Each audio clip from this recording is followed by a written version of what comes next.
Alright people, I believe this is going to be one of the most important videos I ever make. Because it's going to have a lot of stuff that, things that have not been taught to you, things that they've actually hid from you, and things that they've deceived you about. So let's walk through some of the basics, and this is the key to everything. It's staying out of their courts.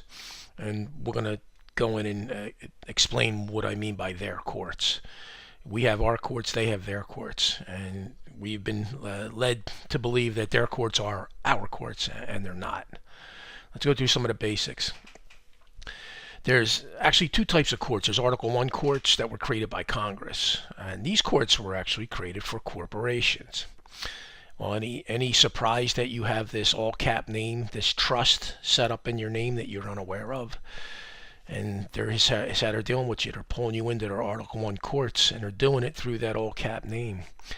We also have Article 3 courts. These are courts that were made for men and women. Okay, these are our courts. Okay, these are courts not for corporations. These are courts for men and women.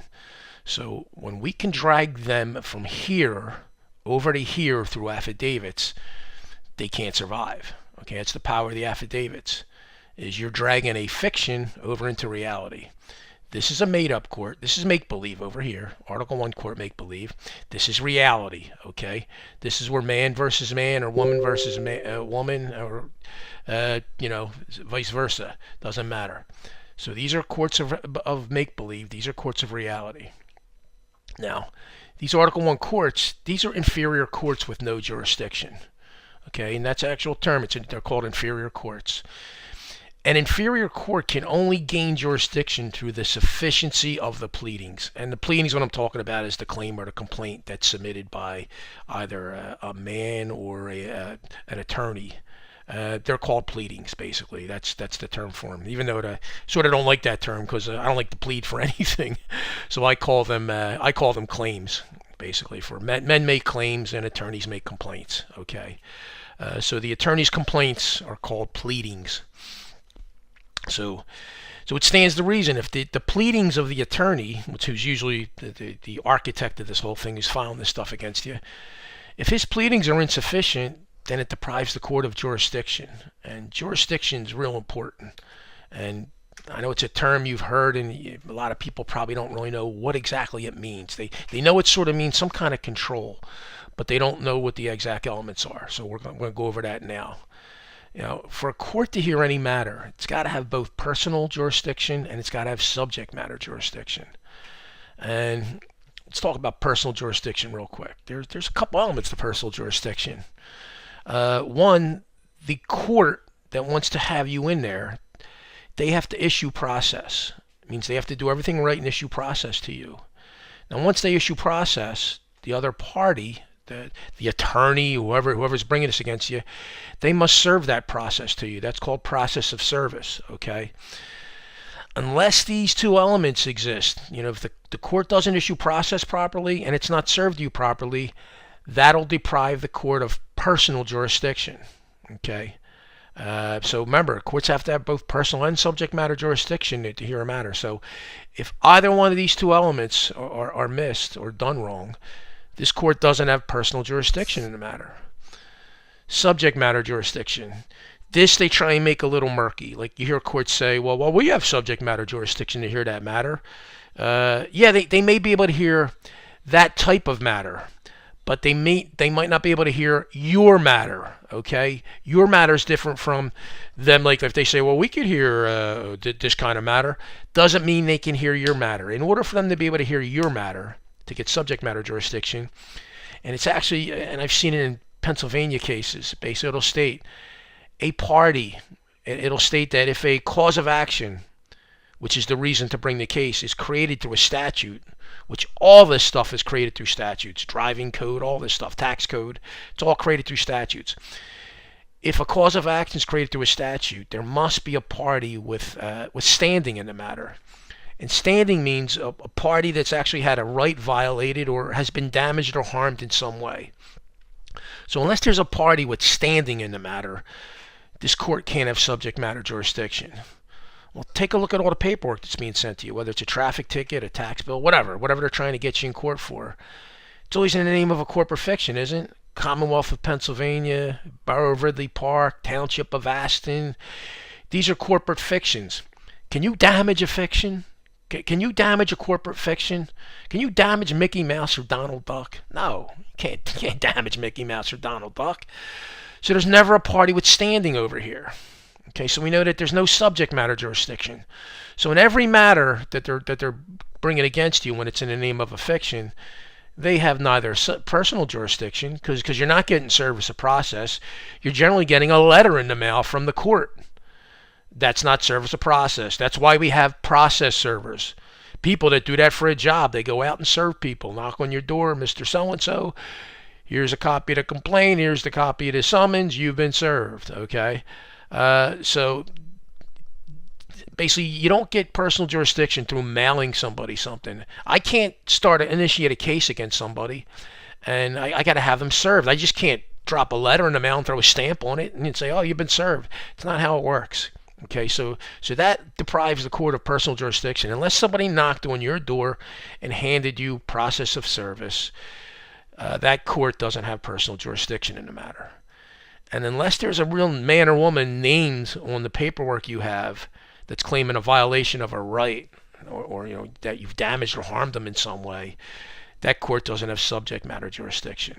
That's lethal for a court, okay? And this is one of the ways. These are the elements I hit for not showing up to these are kangaroo courts. It's exactly what they are. I call them kangaroo courts. Now, there's two types of court matters. There's criminal and there's civil matters.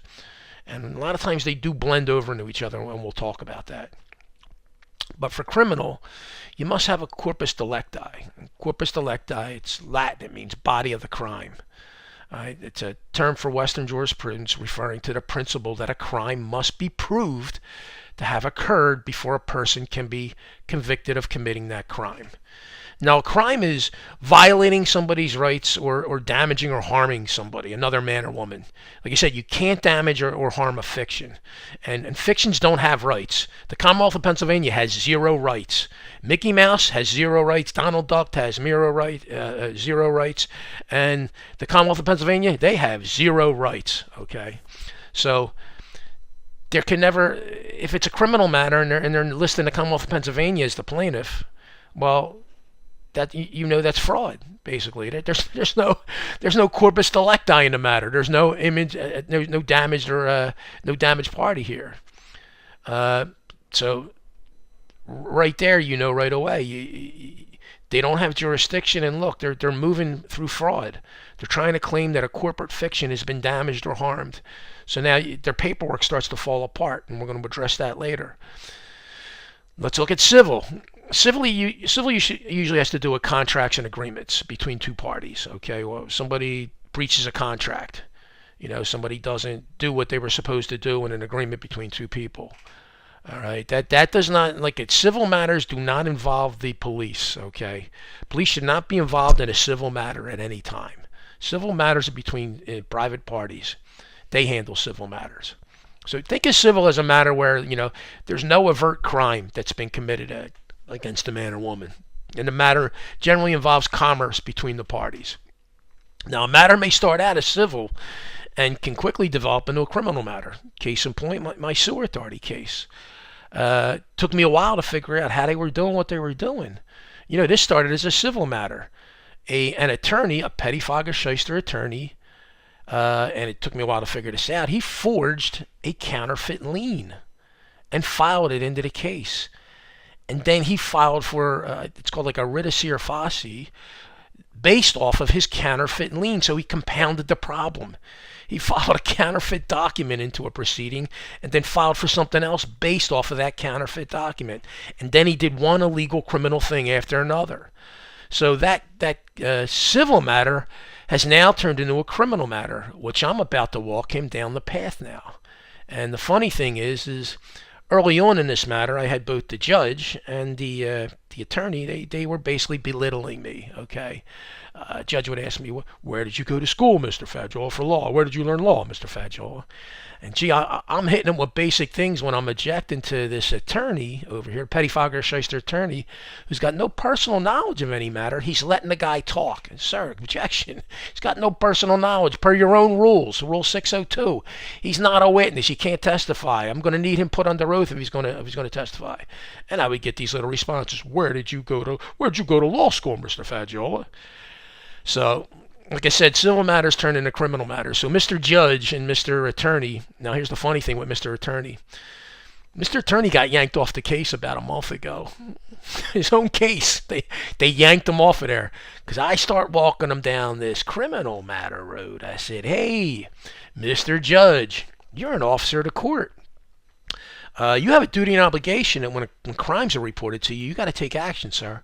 Sir, I'm officially notifying you that this pettifogger shyster attorney has committed crimes against me, and I'm going to need you to do something here, sir, because I need you to stop this guy from committing these crimes. Well, now I put that court in a real awkward position, and that's where they're at right now. And now they're sort of stuck in limbo, and now I'm going to start walking them down the criminal complaint matters, and then I'm going to start. I already got them in default. I'm going to start thumping them with commercial liens and with an actual judicial case, a formal case, and he's going to have real trouble coming in and answering that because he's in default on all the affidavits.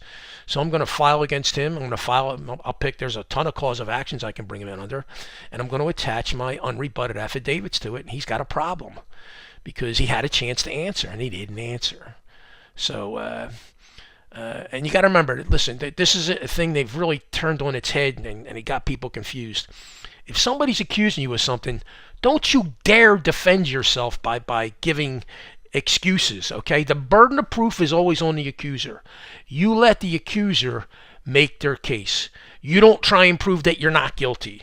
That's not your job, okay? Burden of proof always remains on the accuser. Well, that's in a real court of law. That's in an Article 3 court, a court for men and women. Article 1 court, well, they just flip everything on its head. And you're going to learn that Article 1 courts, the reason they have Article 1 courts run according to the rules of civil procedure. And the rules of civil procedure are rules created by a private legal society, the Bar Association members, that were created to usurp your God-given constitutionally protected rights. That's the only reason that they have the rules of civil procedure, because it allows attorneys to do things they otherwise can't do, like fabricate liens out of thin air when there was never a trial. There was never a debt that was decided for the lien to be created. You know, so these rules of civil procedure do not apply to you and I, a man or woman. They don't apply to us. Listen, I'm not an attorney. Those rules are written for attorneys. I'm not an attorney. And that's another reason why you stay away from the term pro se. Pro se is a legal term. When they attach a legal term to you, they're diminishing your status down from man down to a pro se. Pro se is basically, think about a pro se as being a short-term license to be an attorney. So when they give you that little short-term license, they can now drag you under their rules of civil procedure and violate your constitutionally unalienable rights. And this is all being done in these Article 1 commercial courts. That's the purpose of these rules of civil procedure, okay? That's why they're doing this. I don't take titles. And you say, I'll say I'm not pro se. You know, I'm not an attorney. I'm not a member of the legal society. I'm not representing myself. Think about that word, representing. It means you're representing something else. If you're representing it, you're representing something else. Well, guess what that other thing is that you're representing if you go in as pro se? You're representing that unlawful illegal trust that they set up under your name. Okay, it's unlawful and it's illegal, and no, your mom didn't sign you away and didn't create that trust. Everything involved with that trust was created by fraud, forgery, and counterfeiting. It's not a lawful trust. Okay, so the burden of proof is always on them. Don't make their case for them. You demand that they make their case. Now here's the thing: a lot of things are hidden in plain sight. and we just missed them. And listen, it's not our fault. It's what they've done with school. It's what they've done with the media. It's what our family's done. Things that we were told. We've seen our dad and our grandfather do this, and our mom do this, and we figure, oh, we're supposed to do this. It's all conditioning. It's social conditioning. And they have people believing that the common law doesn't exist anymore. That heard people say, well, we don't do things like that anymore. We don't work. We? Who's we? I never signed on to the we. Okay, you guys might not do things anymore like that. Doesn't mean I have to follow you. Okay, and that's a very important part to remember. I'm not anybody's slave. Just because 10 people run over here and they want to do something one way doesn't mean I got to go over there and follow them. That's the power of being in a republic. Okay, doesn't matter that the 10 have no more rights than I do as the one. So don't believe that the common law doesn't exist. Okay, the common law does exist. It's not dead. I don't care what they tell you. It's not dead. And I don't care if people saying that, oh, I went to jail because I use common law. I use commercial law and I beat all my cases. I use common law and I went to jail. Bullshit. Okay, there's more to those kind of cases that you're hearing about. Common law is not dead. Okay. And if you have any doubt, go read Amendment 7. Unless I missed something that they repealed the 7th Amendment to the federal Constitution, I'm pretty damn sure that the common law still exists. It didn't disappear. Okay, that Amendment 7 is there, and we're going to go over Amendment 7 and see just how powerful Amendment 7 is. In suits at common law. Wait a minute, I thought common law disappeared. Weren't doing things at common law anymore. Where the value in controversy shall exceed $20. That's just about everything today. It's more than $20. Traffic tickets, tax bills, whatever. The right to trial by jury, and we're going to discuss this term too. This is another what do they call it? Words of art that they use. The right of trial by jury shall be preserved. That means they can't take it away from you. Okay, they can't force you into these Article 1 courts. You've got a right to trial by jury. These Article 1 courts are not trial by jury, and we're going to go over that and should prove that they're not trial by jury. And look, and no fact tried by a jury shall be otherwise re-examined in any court of the United States than according to the common law. You know how powerful that statement is? No fact tried by a jury shall be otherwise re-examined in any court of the United States. That means any court that they want you to come into, and that you have an ability to appeal the decision, you're not in a common law court. You're not in a court for a man and woman.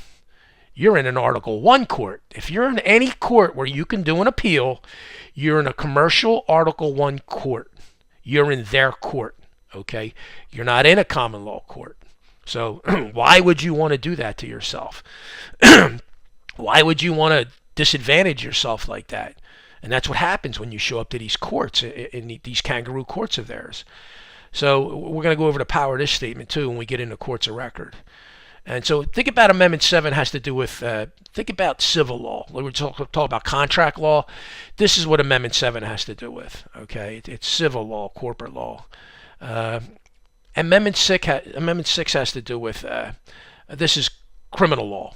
In all criminal prosecutions, the accused shall enjoy the right to a speedy and public trial by an impartial jury of the state and district wherein the crime shall have been committed, which district shall have been previously ascertained by law, and to be informed of the nature and cause of the accusation. Very important. You always want to know the nature and cause of the accusation. Who's saying I did what? I need to know the name of the man or woman saying that I did something. And look, you have a right. You have the right to be confronted with the witnesses against him. That's you. It means the witnesses against you. So if they're claiming you committed a crime, you have a right to question the witnesses. You need to know who's making these claims against you. If the Commonwealth of Pennsylvania is saying I committed a crime against them, well, there better be a Mr. or Mrs. Commonwealth of Pennsylvania walking into the court so that I can question them, or else, we got a case of forgery, fraud, counterfeiting, barratry, and securities fraud going on right here. And look, to have compulsory process of obtaining witnesses in his favor and to have the assistance of counsel for defense. Now look at that. Assistance of counsel. Assistance of counsel does not mean an attorney. It can be an attorney, but it doesn't mean an attorney. Okay? No, assistance of counsel can be your buddy. You know, you could bring anyone in with assistance of counsel. Doesn't have to be an attorney, a bar member. And you definitely don't want to bring a bar member in, because then you just lowered your status down from man down to an attorney. Let's talk about jury trial versus. Let's talk about jury trial versus trial by jury. A jury trial. This is another word of art stuff that they do here. A jury trial is very different than a trial by jury. In a jury trial, the judge, he determines the law, and the jury determines the facts. Okay, that's what a jury trial is. And in a jury trial where the judge determines the law and the jury determines the facts, you can have appeals. We don't want to be in that jury. Okay, we don't want to be in that court. We want a trial by jury, and we want a trial by jury meaning a common law court. And what a trial by jury is, the jury determines both the law and the facts. And we're going to find out when we go over the elements of a court of record that the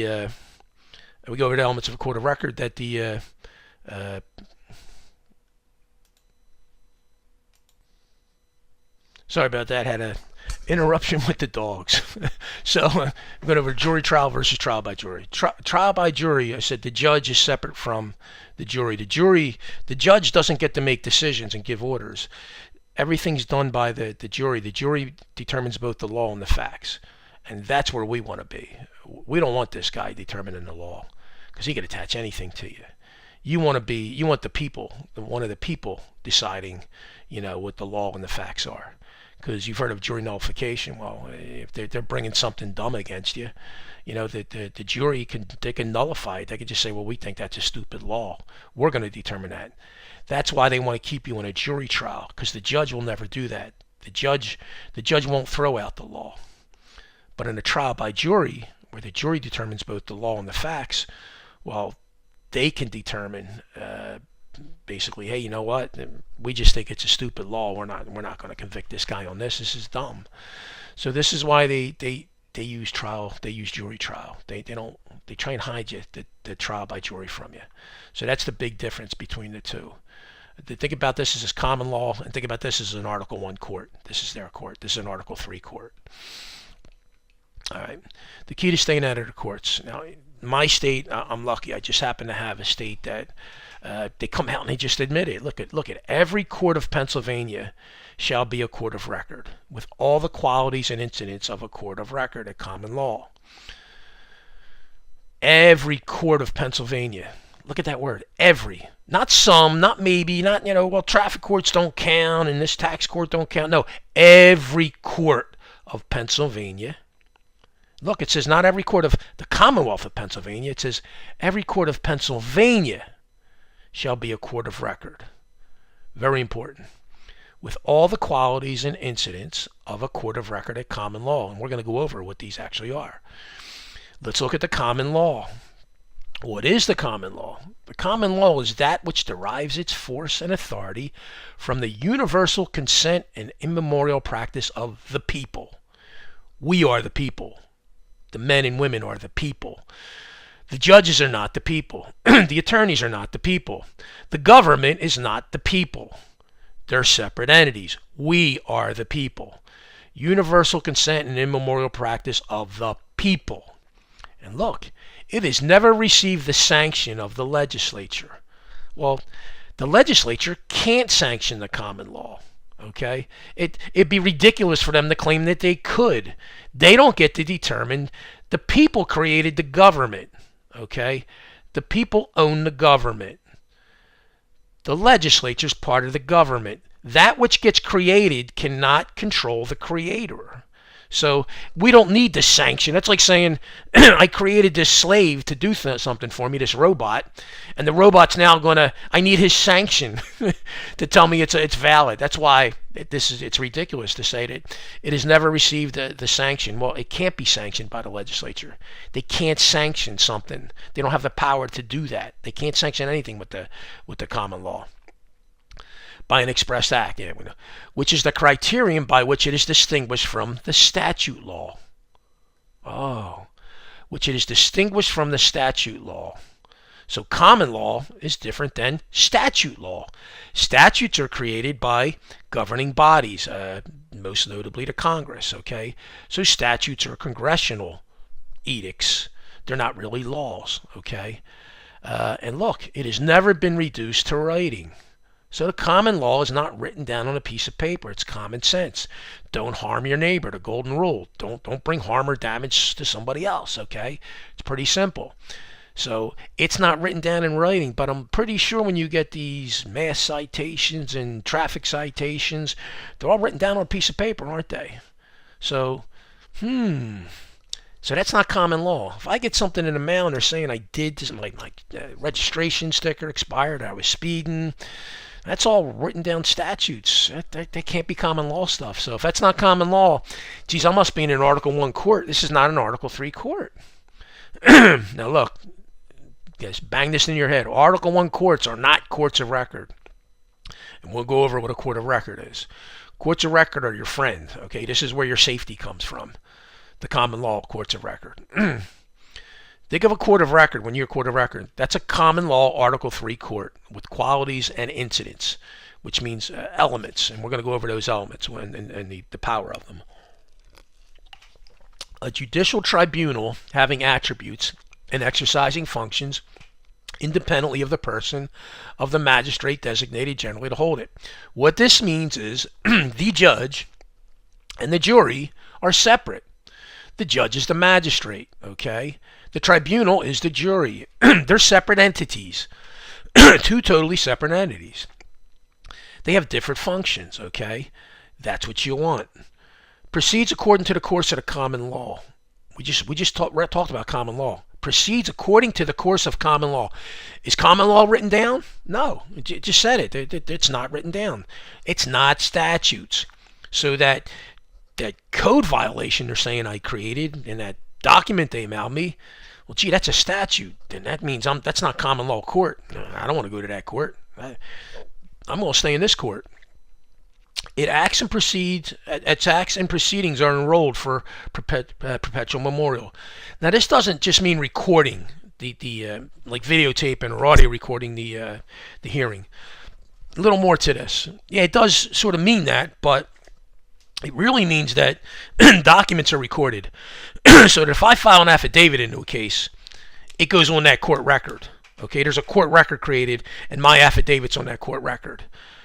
No ifs, ands, or buts about it that I filed this this document into this proceeding. Okay, these little kangaroo traffic courts and all, they're not enrolling anything. Okay, and then most of these little traffic courts, there's no recording at all of the traffic court. They don't want that stuff recorded because they're committing fraud on a grand scale, and they don't want anybody to know it. They don't want their actions watched. Has the power to fine or imprison. This is for contempt. This is powerful, and this becomes powerful when you file your own case and you move it under the common law. You don't move it according to statute law, where you're not going to move under the rules of civil procedure that are created by the Bar Association, the bar members, the legal society. We're not going to move our court under their rules. Who the hell are they to tell us how we must proceed? They don't. No private legal society gets to tell you how to move a claim in court against another man or woman. That's all bogus bullshit, okay, that they've thrown upon you. So what this means is when you move your court against them, the wrongdoers, the men and women that have done you wrong, you set it up as a common law court of record, okay? So that means that if it's a court of record and it has the power to fine or imprison, then anybody that files anything not related to the case, which means their attorney files something into your case, well, now that's trespass upon the case. Okay, this interloper attorney who's not a member, he's not a named party in your case, is now filing documents into the case and interfering with your case. That's, hey, you fine him, and if possible, you have him imprisoned for contempt, because he's not supposed, that's your property, that case. When that's filed in that court, that's your property. This interloper from some legal society that you got nothing to do with should not be filing documents into your case. If the other party wants to have them as their attorney, that's up to them. He can give counsel to them, but he is not going to speak for them, and he is not going to act for them. No, he's got no jurisdiction, no standing, no personal knowledge to be involved in the matter. So if he's going to file documents into my case, I'm going to fine him, and if he continues it, I'm going to ask that he be in prison. So that's the power of that element of a court of record. And look, here's another powerful one. No fact tried by a jury shall be otherwise re-examined in any court of the United States than according to the rules of the common law. Read, you know how powerful that is? No fact tried by a jury shall be otherwise re-examined. That means no appeals. That means the Commonwealth, the common law jury that decided both the law and the facts, when they make their decision, we're done here. Whether you win or lose, we're done. There's no run into any court to get it appealed. And look, even the Supreme Court can't overturn a common law decision. It's right there in your face, you know. A jury shall be no fact tried by a jury shall be otherwise re-examined in any court. Well, that's the Supreme Court of the United States. Not even they can overturn a common law ruling. So if you're in a court where you can do an appeal, you're in an Article I commercial court. If you're in a court where there's no appeals, you're in a common law court. Now this one it's funny, I seen this one listed and it says has a seal and they say optional. Well, you know, I never really put too much emphasis on this one until I got involved in a recent matter that involved a traffic ticket. And what was funny about the traffic ticket matter was there was a seal at the top of their paperwork. And, and I said, geez, there's a seal up there, but there's no writing around the seal. I don't know whose seal it is. It's like just a graphic, okay? And there's no writing around the graphic. I don't know who's claiming the seal. And I looked more into the seal, and not only was it not the seal of Pennsylvania, okay, or the Commonwealth of Pennsylvania, not only was it not their seal, it was the coat of arms. And if you know about the coat of arms have to do with battle, okay? So evidently somebody's declaring battle against me because they put a coat of arms up there. It's not an official seal, the coat of arms, and for some reason it's up there. So even their seal that was on my paperwork is fraudulent. They got this coat of arms up there, and nobody's taking responsibility for the coat of arms. Whose coat of arms is it? There's no writing around it. So and there's another thing too with seals I want to stress. Guess what?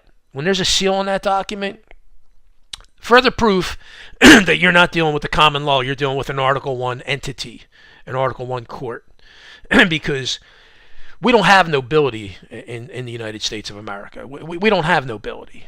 Okay, so seals mean nothing. Titles mean nothing. You can't have a title and you can't have a seal over here.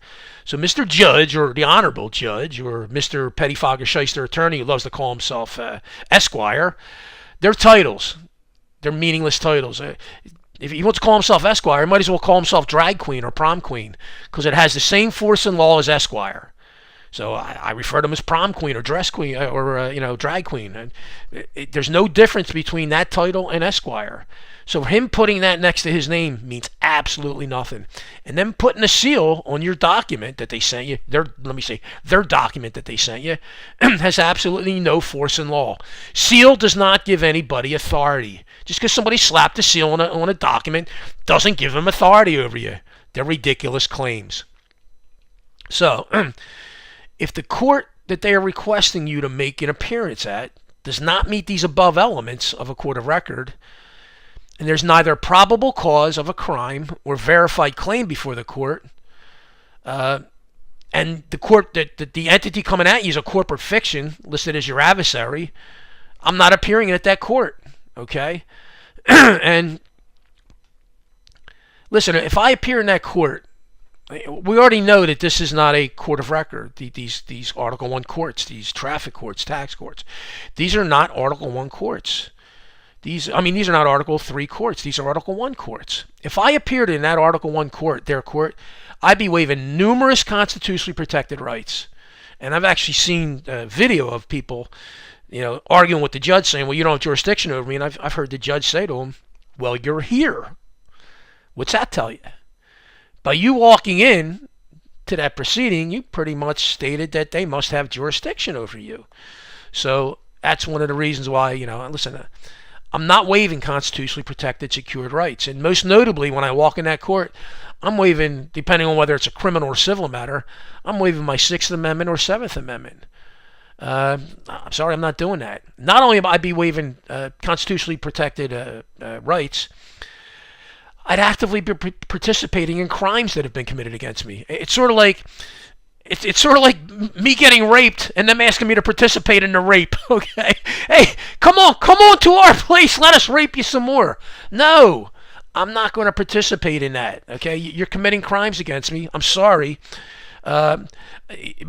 What that paperwork is, when you really break it down and you do this forensic of the paperwork they sent you, you're going to find on that paperwork is forgery, counterfeiting, fraud, and there's securities fraud, and it's barratry that they've already committed against me. So now they want me to further enhance these crimes by showing up and letting them commit some more crimes against me. Now that's okay. I'm not going to do that. I'm not going to facilitate you committing crimes against me. It's another reason I don't show up to their court.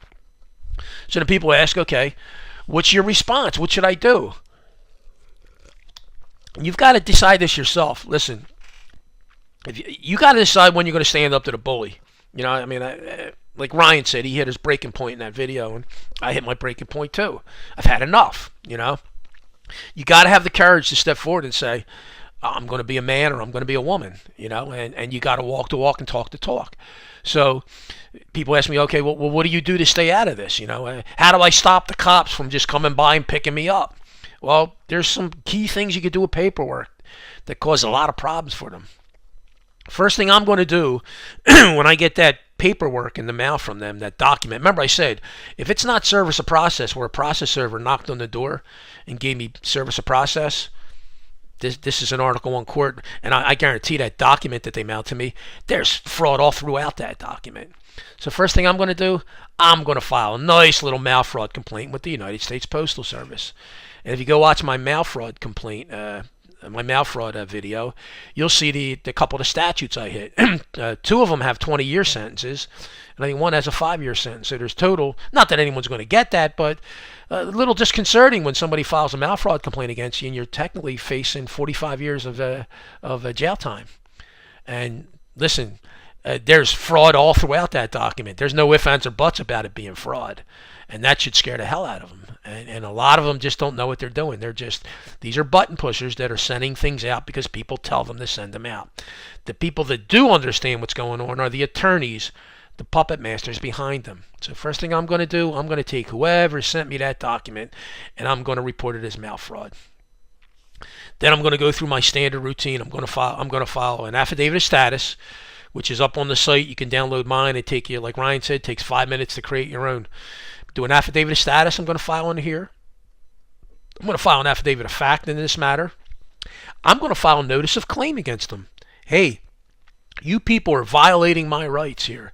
You're violating my property with what you're doing. You don't have the lawful authority to do what you're doing. So because of that, I'm going to file a notice of claim against you, and I'm going to need to get paid for this because you're not supposed to be doing what you're doing. And I'm also going to take that document they sent me that I'm going to report as mail fraud, and I'm going to label it as deficiencies and irregularities. And I'm going to hit everything on that document. I'm going to circle every element on that document that is fraud. And on a separate sheet of paper, when I circle it, I'm going to number it. Put a circle in there, put a number 1, another circle, number 2. Then I'm going to transfer that over to another sheet of paper, 1, 2. I'm just going to, if I got 25 elements on their paper that I circled, I'm going to have, and they're numbered, I'm going to do a document, separate document that's 1 through 25 of listing all the fraud that's on that document. Okay, and I'm going to prove to them, I'm going to make it embarrassing to them that their documents are total crap. They're junk. They're fraud. And I'm going to point it out, and there's nobody that's going to be able to stand up and tell me I'm wrong, because there's no Commonwealth of Pennsylvania that's going to come into court. So then, who filed this case against me? Oh, the attorney filed it? Wait a minute. He doesn't have jurisdiction over me. He has no standing in any matter concerning me, and he's got no personal knowledge over me. So if the attorney filed this in the name of the fiction, Commonwealth of Pennsylvania, gee, now we got all kinds of criminal complaints coming against this attorney. He's forging documents. He's creating fraud, and he's creating securities fraud. Because that document that they're filing against you, don't kid yourself, that's a security. That they're going to securitize these documents. They're going to turn them into money. That's the whole purpose of this, of them dragging you into this. They're going to securitize these documents. Well, that's securities fraud. They're creating securities out of thin air. So I'm going to file these. These are going to get sent to both the court that sent me the document and the other party, whoever that may be, whether it's the cop, the prosecutor, or the sewer authority, whoever the other party is, they're going to get the other copy, but they both get sent out at the same time. And I'm going to send them either registered or certified mail. And I'm hearing some really good things about registered mail. I mean, I've never used registered mail. I'm going to look into it. I'm hearing it's got some advantages over certified mail. And I've heard that the post office seems to get, some people in the post office seem to get a little squirrely when you want to use registered mail instead of certified mail. So that probably speaks volumes alone right there. And I trust the source I've heard that from. And I'm going to start having real fun with Mr. Attorney. Because I told you, the Bar Association, they are the kings of everything behind this. You know, they're the ones that are doing this. So here's what I want you to do. Go file a bar grievance against Mr. Attorney. Now listen, if you don't, here's what you're going to notice too. When you get these documents in the mail, generally you're not going to see an attorney's name on there if it comes from the court. It's just my experience. You're not going to see the attorney's name on there. But if you get something from like a local, like the sewer authority or some local thing, there's a good chance you will have the attorney's name on there. And he probably won't list his bar number. So what you want to do is, as soon as you get that document from him, why don't you give him a call, okay, and just say, hey, Mr. Attorney, got this mailing from you. I noticed you didn't put your bar number on here, so I'm going to need your bar number. He's got to give his bar number to you. Don't tell him why you want his bar number. Sir, I need your bar number. Get his bar number. If it came from the court and you don't know who's going to be coming at you, you don't know who the prosecutor's going to be, if it's because it's like a traffic ticket matter or something, call the court up and ask, who is the attorney in this matter? I don't see anywhere on this paperwork that there's an attorney listed. I need to know who the attorney is that brought this matter. Because that matter had to be filed by an attorney. The cop didn't file it. The judge is not supposed to be filing it. But they do, and I got evidence of that. In my case, I seen a judge do it. So the judge is not supposed to be doing that. He's supposed to be the impartial third-party trier of facts. Now, I don't want to laugh too hard by saying that, because he's on the attorney's side, okay? It's a rigged game, and you know, big club, and you're not a part of it. So he's on the attorney's side. We know that. So you want to get, that's very important, you want to get their bar number. So call that court up and ask, you know, hey, listen, I need Mr. Attorney's bar number. Because I got some business with Mr. Attorney, and you guys, not only did you not even give me a name on the document, you can give me the bar number. So I say, make sure you call to get that information. And listen, there's a beautiful bar document, grievance document up on the website under the Be Free folder. Go up there, download that document. Download the Texas one. That's the original one, the Texas one. That'll have the most downloads. Get that one and the gentleman that created that, he hit all the stuff, all the common things that attorneys do. All you need to do is go get a copy of the rules of professional conduct for your state. Each state has one. Go get that and just translate the Texas ones into your states. I think somebody already did one for Missouri. It came out. It looks great. You know, if we can get these for all 50 states and even for the other countries, man, that's like now we could really facilitate people cranking bar grievances out. You know, everything's there for you. Those bar grievances are super important. Okay, bar grievances. Listen, the bar grievance is going to get torn up and thrown in the trash by his buddies at the bar. But his insurance company, they're going to take note of it. He's going to get a black mark on his record for that bar grievance. And depending on how many bar grievances he's got filed against him, could lose his insurance. He loses insurance, he's done. He's not an attorney no more. So all that expensive education he had goes down the tube. Okay, Mr. Attorney's got to go flip burgers somewhere or go get a real job, a real job where people actually earn money and do something productive in society instead of being a leech and a parasite, which these people are. So file that bar grievance against Mr. Attorney. You're going to get Mr. Attorney's attention when you file that bar grievance against him. And I've heard many matters where attorneys have seemed to disappear from matters, and matters themselves have seemed to disappear. They just sort of go off into the ether, and nobody moves them anymore. No one will ever send you anything saying, hey, we're going to drop this one, because that'd be evidence of fraud if they sent you that. But everyone stops moving on the matter, and they just let it sit there, and it just sort of dies. Okay? So that's the power of bar grievances. Also, get the judge. Find out the judge's name in the matter, too, when you call for the attorney. Get the judge's name. A lot of times his name won't be listed. Call up. Hey, you know what? Call that little court recorder up. Say, hey, I see no judge's name on it. Who's going to hear this matter? I need to know the judge's name. Who's involved in this? And make them give you a name. And when you get that name, get his bar number too, because most judges are bar members. Not all, but most judges are bar members. Give him a bar grievance too. Make sure you file a bar grievance against him.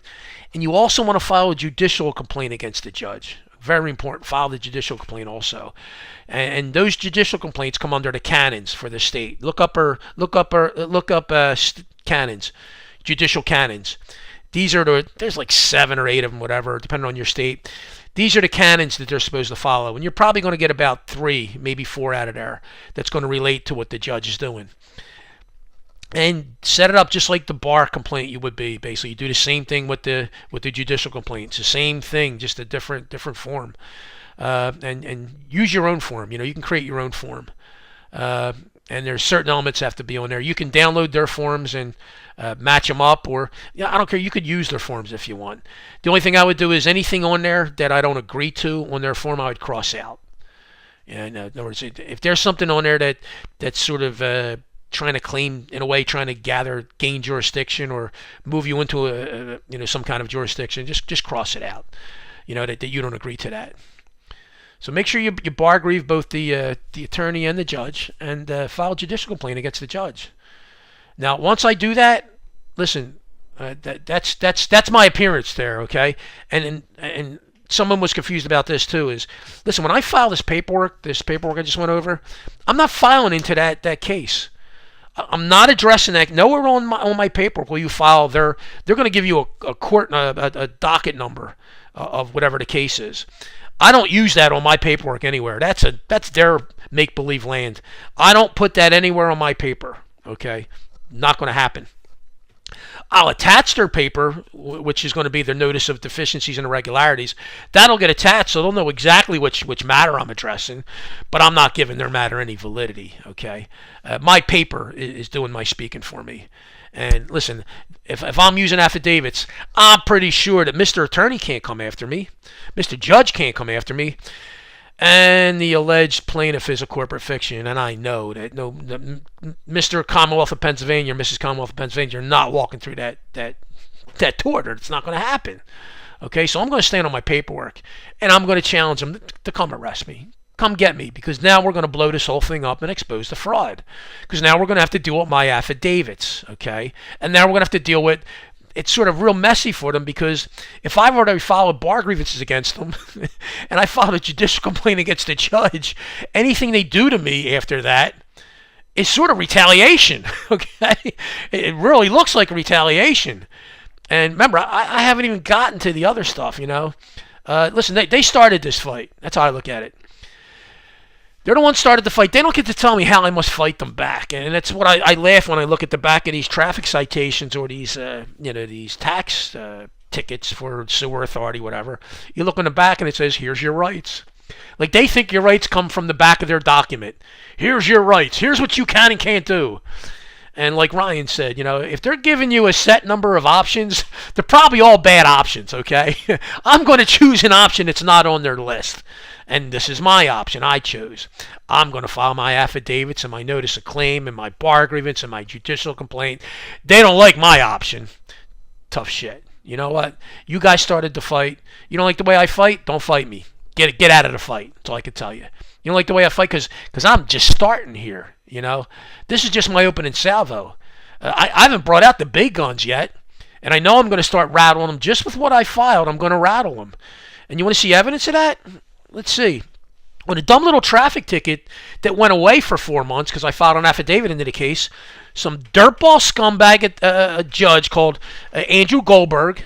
I don't care about you. Listen, he wants to get in my face. I'll publicize his name. Andrew Goldberg from Media, PA, District Court. Dirtball. This dirtball decides, now he's supposed to be the impartial third-party trier of facts. He dredges up this case, and now I have the judge. He sends me the document. He's now trying to move the matter against me. The impartial third-party trier of facts is now becoming the litigant. He's now trying to move a matter against me. So what I did is I filed a judicial complaint against Mr. Goldberg, who's already in default from previous affidavits that I mentioned. And then I filed another affidavit of status, and I filed a notice of deficiencies and irregularities, and I put a copy of the judicial complaint in there against him. Oh, and I took his document. Also, I also filed. I also put a mail fraud complaint in, and I made sure to give him a copy of that. I like to give them copies of my mail fraud complaint and my judicial complaint. I don't hide it from them. I want them to see it. Hey, you want to keep going down this road? Here's what I'm doing to you right now. And I'm not going to stop, okay? So that's my opening salvo. And if they want to continue down this road, well, now I'm going to start bringing out the big guns, which are state and federal criminal complaints. I'm going to file against them. And we'll get into this later on how to do this, step by step. Because you want to get the federal stuff, too. That scares them. You want to get outside eyes on them. They operate in their little cocoon. They don't like outside eyes looking at what they're doing. So you want to get outside eyes on them. And when you start filing the mail fraud complaint and you start filing federal criminal complaints, well, now you start getting some outside eyes on them. And it's funny, they will get calls and probably a visit by these people when you start filing these criminal complaints, because everything's political, okay? Everything's political. And these people that you file these complaints with, they don't really know where this is going to go or who you are. And this is stuff they're usually not used to seeing from the monkeys. They're not used to monkeys doing this to them. So they're probably going to make a call or give somebody a visit, and that alone may resolve your matter. It may scare the hell out of the other party, because now they know, my God, this guy is he's got, pedal to the metal. He's not messing around here. Now he's in the state and federal criminal complaints, because most of these little peons these public servants that are supposed to be working for you have never had state and federal criminal complaints filed against them. So give them a little gift, a little early Christmas present. Give them some state and federal criminal complaints. And then I'm going to start walking into, and I can't show my hand on this stuff, the commercial lien process. Once I do what I do here, I'll start to share this, how this is going to work. And I'm also basically, now I can move something into a formal claim, an actual formal claim, where it's a judicial process where I file against them. And when I file against them, I got a ton of causes of action I can bring them in under: fraud, forgery, counterfeiting, barratry. There's a ton of things I can bring them in under. So when I file against them, look what I have to bring in. Not only do I have my pleading, remember, it's just a term, pleading, my claim. Not only do I have my claim that I'm moving into the court, now I can support my claim with unrebutted affidavits. Okay, so really, all the facts have been decided in this matter. They've been decided by my affidavits. So there's really no reason to have a trial in this matter, is there? Now, I'm not going to go for a summary judgment, because that's a statutory thing, and I'm not going to go for a default judgment because that's a statutory thing. I'm going to give them a chance. I'm going to go for a default judgment in this way. I'm going to file it as a common law proceeding, a case against them, and they're going to have 21 days within the answer. They have to answer within 21 days. I got to get an answer in my hand. If they fail to answer within 21 days, now I'm going to file for the default judgment, which means they've defaulted. Just like they defaulted on their affidavits, they defaulted. They had a chance to answer, they didn't answer. They have a duty to answer. Now, it's a ridiculous claim for them to say we don't have to answer, because if they don't have to answer my claim made against them, well, I would have to be their property. And I'm pretty damn sure I'm not their property. Though they may think otherwise, I'm not their property. Or I'd have to be in contract with these people. and I know I'm not in contract with a corporate fiction. So I know it's not a contract, and I'm not their property. So they have a duty and obligation to answer that claim that I filed in the court. And if they don't answer it, well, now Mr. Judge in the black robe, remember he's the facilitator here.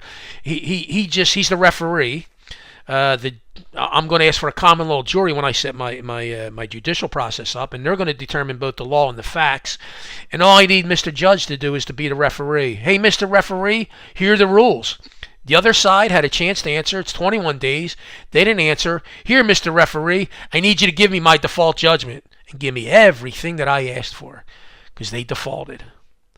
So that's pretty much just, I know that there's a lot more to this, and we'll get into it, but this is the overview. I need you to get these core principles in mind, and this is why I don't show up to their courts. And listen, I just had one March 1st with this Andrew Goldberg guy, and here's the weird thing.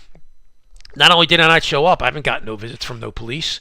Anybody comes to visit me, they're going to have problems. They're going to have major legal problems, or law problems, if you want to phrase it that way. But I haven't got anything from that. And here's the weird thing. I filed a notice of claim against Andrew Goldberg of $100,000 in that paperwork I alluded to earlier. And the post office is in the same town as the courthouse, pretty much in the same town. I mean, they're literally 3 miles apart. And it's now day 17, I think it is. And that mailing to Mr. Goldberg has not made it to Mr. Goldberg. And when I put the claim into the post office, like, hey, check this out, I got a nice little thing back. Hey, well, with this COVID stuff, things are delayed. 17 days to go 3 miles. Now, here's the weird thing. When I filed the judicial complaint against Mr. Goldberg, that went all the way into Philadelphia. A lot further than where it had to go to the court. Went all the way into Philadelphia. They got it. They acknowledged it. They gave me an acknowledged document that they dropped in the mail, and they sent back regular mail. Just regular postal mail I got. That made its way back to me about 3 days ago. I got that back. But the letter that only had to move 3 miles to Mr. Goldberg seems to be missing in action. Gee, I wonder why that is. Just coincidence? Could be a coincidence. Could be one of them. Yeah, but I've been seeing a lot of odd coincidences happen recently. And I'm just not one to believe in coincidences. I just think things happen for a reason. People do things for reasons. So I think I might have another case of mail fraud there. So I'm interested to see how this is going to turn out, because they're not saying it's lost. Haven't got anything back saying that it's lost. They're just saying it's delayed. We'll delay it to 2022. I mean, how much of a delay are we going to do here? So listen, this is the power of this stuff, and this is the thing they don't want you to know, because what we're doing is this is just not common law stuff we're using. These are actually commercial claims we're moving against them, but we're doing it in a way that they can't do it. We're supporting our claims with affidavits. That's their Achilles heel. They can't do that. So this is our power, okay? This is, they say God spoke reality into existence. Well, this is your reality. You speak your own reality into existence. And you speak your reality into existence through your affidavits. It's what you put down on that paper that you're willing to go to jail for, because that's how much you believe in what you put down on that paper. Well, when you start doing that, you start speaking your own reality into existence, just like the Creator did. Remember, you're created in the Creator's image. So if He can speak reality into existence, He gave you that power too. But it's been hidden from you. So you speak your reality into existence through your paperwork, through your documents. This is the power of this stuff. And when you learn how about touching under their insurance stuff through the petty Fagershyster attorney's insurance, the bar grants you're filing that are going to damage him, you're doing things that they're not used to seeing the monkeys do, okay? And they're going to quickly learn that you just are, I think we made a mistake. This isn't a monkey. This isn't one of the monkeys. We might have got a man or woman here. And by the time they figure this out, it's over and done with for them. It's game's over. Don't threaten them. Like, I don't say, hey, I'm going to do this to you. I'm going to file criminal complaints against you. No, just go do it. Just they want to punch you, you punch them back in the face with your paperwork. Don't give them fair warning. They don't deserve fair warning. This is how you'll change the system. This is how they'll start to wake up. Because once you smack a couple of these public servants around, word's going to get around that they probably should leave you alone, because you're a bit dangerous. And there's evidence of that with people that have smacked them around. I know firsthand evidence of that they leave these people alone. So listen, not my problem. You know, I wish I could save the world. Nobody can do that. You know, if they're going to be able to keep 97% of the people in this stupor, this haze that they're in, I can't do nothing about that. You know, I could try and talk to these people. I could try and reach out to them, but I can't twist somebody's arm to wake them up. Can't pull them out of the rabbit hole. So I'd rather be the 3% that is just such a pain in the ass to them and is a danger to them that they're just going to throw up their hands and say, leave that guy alone. He's dangerous. He did this. He did that. That's where I want to be. And like I said, my rights come from my Creator, and I'm not going to let any of them diminish me and bring me down to lower my status to be a pro se or, you know, a taxpayer or this or that. No. I don't operate like that. And I hope you don't want to operate like that either. So don't let these people get you down. Keep your head up, and you got a lot more power than you realize. Thanks.